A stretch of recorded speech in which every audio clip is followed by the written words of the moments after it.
Hi, Misha here, and today I wanted to talk about, kind of preview a parts kit that just came in May of 2020 from Apex.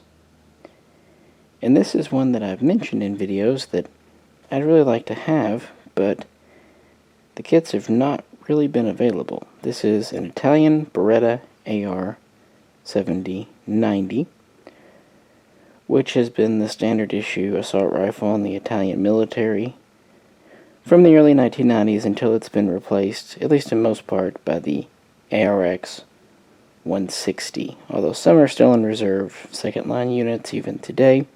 In one time, about 120,000 served. Now, Beretta has made a semi-automatic version, is the AR70-90S, but we've never had those in the USA.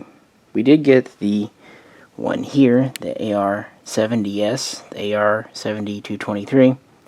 This is a proto version, I guess you would say, designed in the early to mid-70s and saw limited use with Italian Special Forces.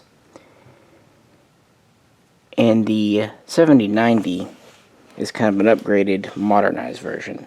So, I thought we'd take a look at this parts kit. Of course, it doesn't have receiver or barrel, but let's open it up for the first time. Apex ships them in these sealed plastic bags. Let's see what we got. They also had original 30-round steel mags, which are STANAG compatible.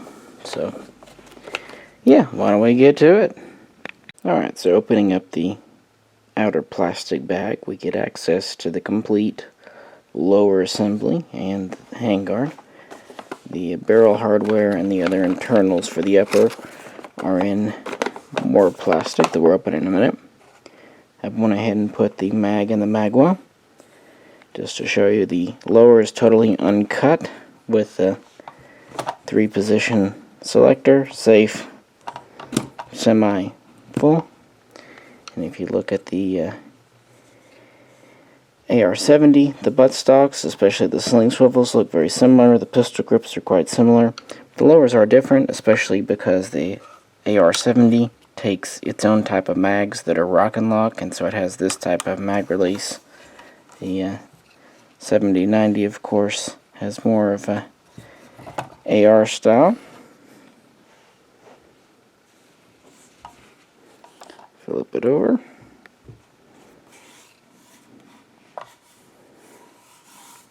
Plastic seems really in good shape.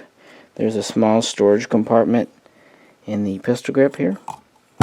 Nothing in the buttstock, it's just a hollow stock. I found it a little funny that they didn't utilize the inside of the stock because there's no spring or anything back there, it's just hollow. But you can sub it out with a folder. Here's our lower. Bolt hole open. Uses a front pivot pin.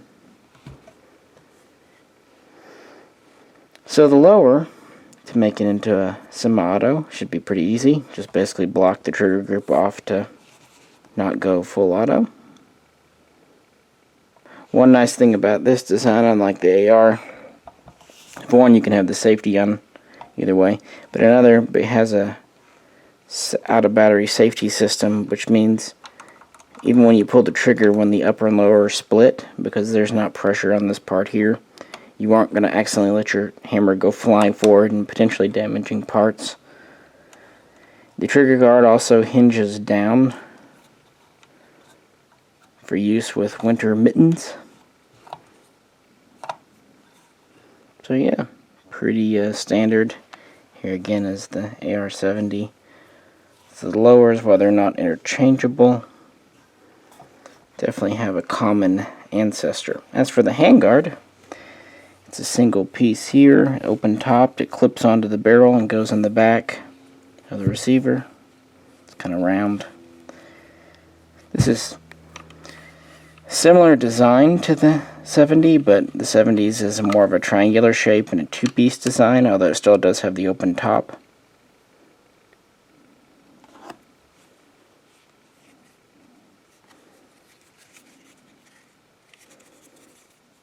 I'm ready to go. This gets held in by the front pivot pin here, like that.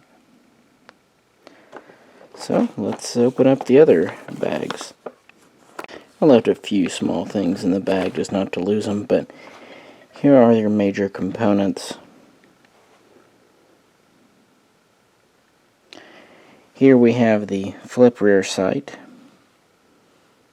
and it has this carry handle that can lock on to it. They're a separate piece. It has kind of a hole and plunger arrangement. This is made out of a pretty lightweight alloy to use as a carry handle or optics base. Also from a lightweight alloy we have the gas tube, very similar to the 7090. Excuse me, the 7023. Here's our bolt group. It's very much derived from the SIG 540 because at one time in the 60s, Beretta and SIG were working together before they parted ways. This is our bolt group, so it's a 2-lug rotating bolt. The AR70 has a bolt handle that comes straight out. The 7090s is more upswept, which you see on a lot of guns, so you can reach over with your offhand. Spring around the gas piston, and these separate just as on a SIG. You just pull the bolt handle off, cocking handle. There's a little button in the back for a bullet tip to do that with.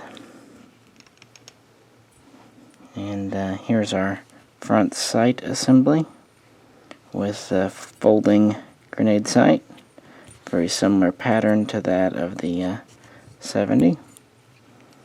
And it has a STANAG compatible bayonet lug underneath. Of course your gas tube goes into that. Takedown on these is quite interesting because the first step is you actually unscrew the flash hider to the little notches here. Very similar device to the 70. The slots are a little different, but very similar. And here's our bipod. Again, it's different but similar. Just a little bit of an updated design. It's flatter. The 70s is more derived from the Beretta BM59, whereas the 7090s is its own thing. And then finally we come to the front trunnion, which starts to really show you some differences. Aside from taking standard mags, the upper receivers on these are stamped in welded steel in kind of a octagonal, hexagonal shape. The barrels screw in. This is the front, this is the barrel nut here like you'd see on a AR-15.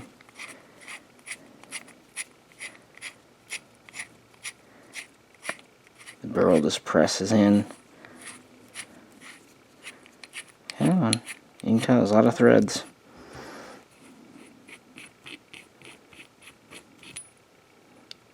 There you go. The good news is all that's clean,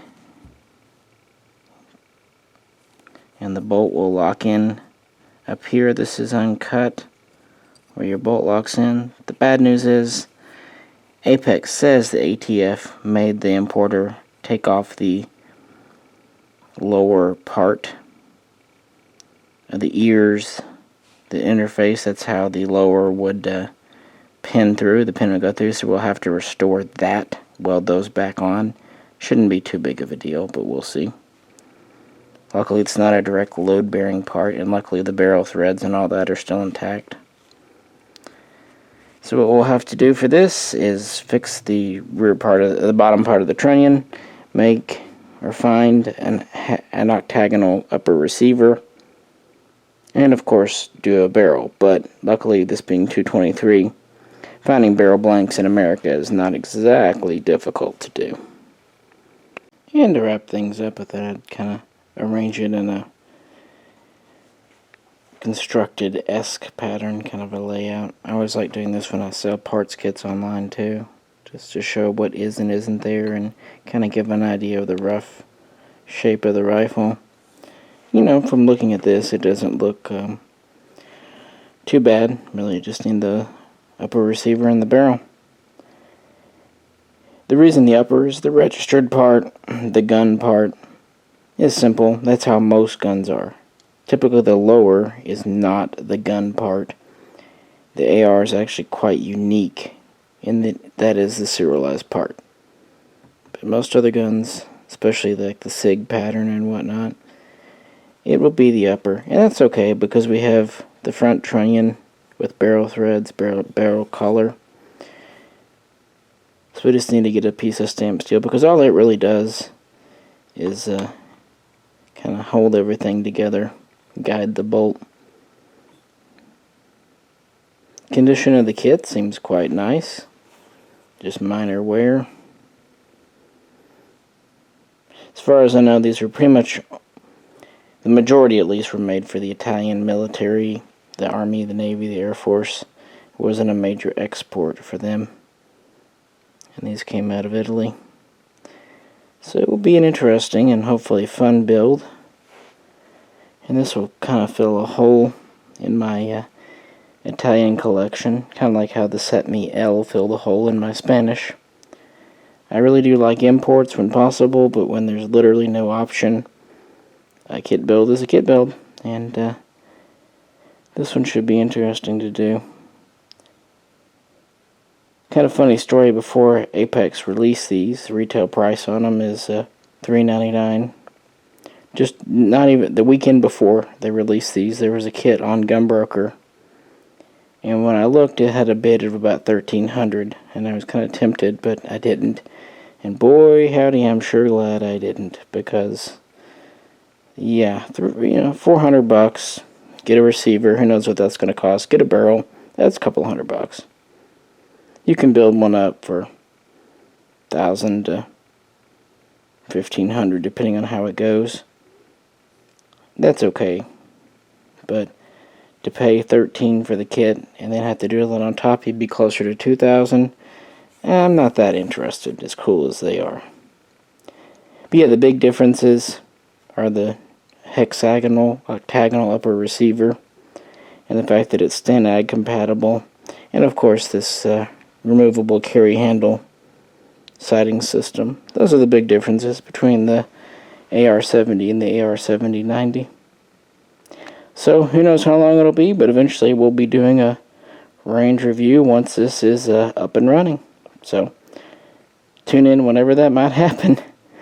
But this came in, it was interesting and unique, so I thought, let me do a video on it. I hope you enjoyed it. Any questions or comments, please post them below. If you could, like, share, and subscribe. And if you'd like to help support the channel, please check out the link to our Patreon page. This is Misha, and I'll catch you very soon. Next time.